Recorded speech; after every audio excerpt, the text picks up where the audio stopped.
Today I'm going to be starting this mini junk journal and I'm going to be following along with the prompts from No So November, which if you haven't seen, it's a list of creative prompts that I have put together for the month of November working in a No So journal. The first prompt is first layer, which I thought was perfect for the first day of a challenge like this because it's all about backgrounds, and as well as the prompts being slightly more guided compared to previous challenges that I've put together, I'm also going to be approaching this journal slightly differently. My plan is to build up the layers throughout the month as I create in this, so the front and obviously the back pages of the journal, so that it kind of becomes one piece in itself and just allows me to move around the journal pages a bit more, have a bit more freedom with creating. And I don't always have to create on all the pages. Is a little bit different from the more like prescriptive page per day per prompt, if you see what I mean. So I'm hoping that that way of creating will be a fun way to put this together. And obviously there's pockets and all sorts. So what I did here, if you saw my previous video, is that I actually cut out a window in this front envelope here just so that I could add this little tag here with the prompts on, and that way have it as reference. But I'm thinking I'm going to keep it as a window, but I just want to add something that sort of backs onto this so that it's a little bit easier to get the prompts in and out of. And I have a couple of pieces here. This is, I think, like from a glassine envelope, and this is tracing paper or maybe something slightly thicker. So I'm just going to go with this piece here, and I'm just going to make sure that it is the right size to fit within this pocket. And this is going to be a little bit tricky because, like I mentioned in the last video, I should have done this before I assembled the journal, but here we are. So I'm just going to add some glue to the edges of this and then try and tuck it in to the envelope. And I just wanted to do it this way so that I don't have to see the torn edges of this. And then what I figured I could do, because I'm going to be, so as you can see, I've got loads of papers here for adding my first layer of a background, but I could add a few pieces of some collage just to hide the edges here or any parts where the glue might have gotten onto the envelope. And that way then it kind of works in when I'm going to be adding the rest of the collage pieces to this. So I'm not going to add too many because I don't want it to be a full-on border, but I just want it to kind of make it a little bit more in keeping, I suppose, and detract from the fact that my craft knife skills weren't the best. Okay, so in terms of the prompt for first layer, like I said, I'm going to be adding just some papers across all of the different pages that I've got.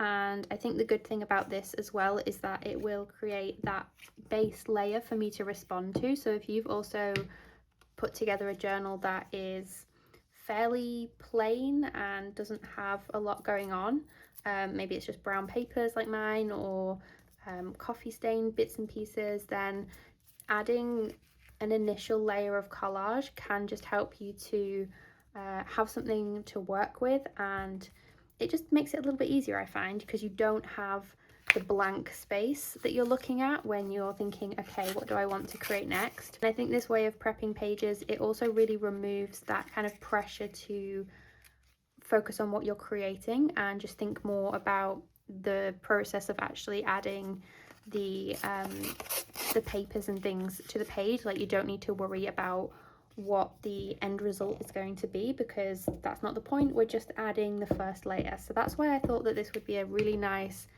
prompt to ease us into the challenge. And obviously I don't want to glue any of the pockets shut at this point, so all I've done is just tucked the paper sort of inside the little envelope there, if you can see, so that it still runs throughout the journal pages but it doesn't get in the way of the actual pockets, because the last thing I want to do is think, oh, I really want to add a tag or something to this page.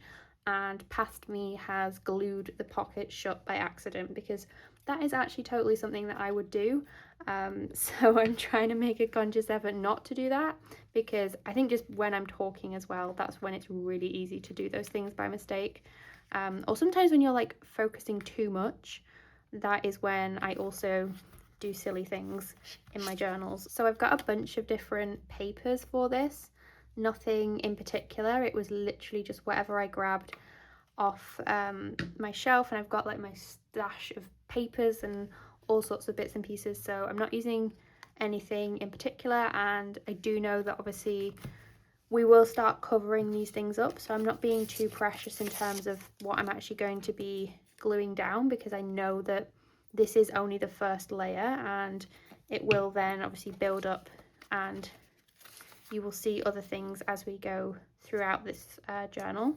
And something else I'm realizing that I could be doing is actually folding the collage over the edge of the paper and having it onto the reverse side as well. I don't know why I didn't think to do that at the beginning, so that's something I can do to save like trimming off the edges of the papers and getting the most out of these different papers that I'm using. And I obviously don't want to cover up every single square inch of the pages as I'm doing my initial first layer, because I still want to have space to see what those pages will turn into. So I'm just gonna try and make sure I've got enough space on my desk. I do love the fact that these journals lay flat, but my desk is never long enough to lay the whole thing flat, so I kind of have to do it in a little bit of a conveyor belt style almost. But it does mean that it's a lot easier to work on, because you don't have to have that like unevenness when you've got loads of papers on one side and it's all chunky, and then you're trying to work against that.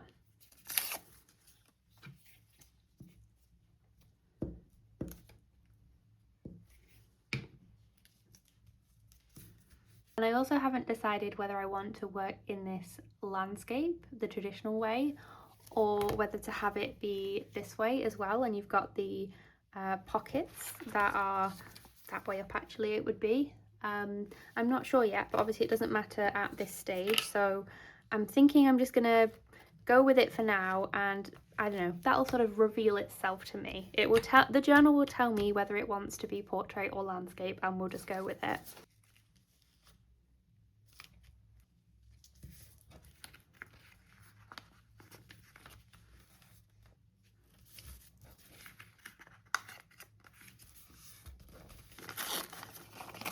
And like I said, I've got loads of different types of papers here. I was trying to do some more like cream tones just to contrast against the craft envelopes, but I've also got some really old book pages here. I think this is from a book that I have that was from 1915, I want to say. So I thought it would be a nice addition as well, just to have some different papers throughout this journal and to build up that background, having that different interest of the colours as well of the papers, as well as the textures.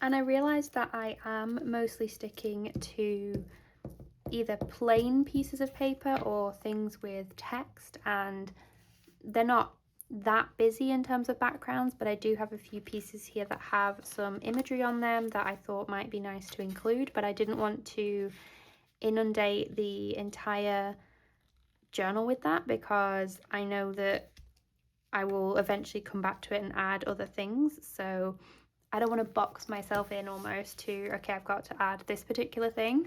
but I've just tucked it under there, which you might think actually you can't see, but who knows, maybe I might end up taking some of the envelopes back and revealing some of the paper underneath. I feel like there's just so much potential with this format of journal, and also being able to work in it as one complete thing rather than committing to just working on the individual pages, which yeah, I think is just the fun of this format of journal. So I think it's definitely going to be an interesting way to create, and I don't know, just hopefully it won't feel as pressured as I have felt with previous like prompt led creating. Okay, so I have added my first layer to this journal, and I just wanted to show you how chunky it's already made it just from adding the layers throughout the entire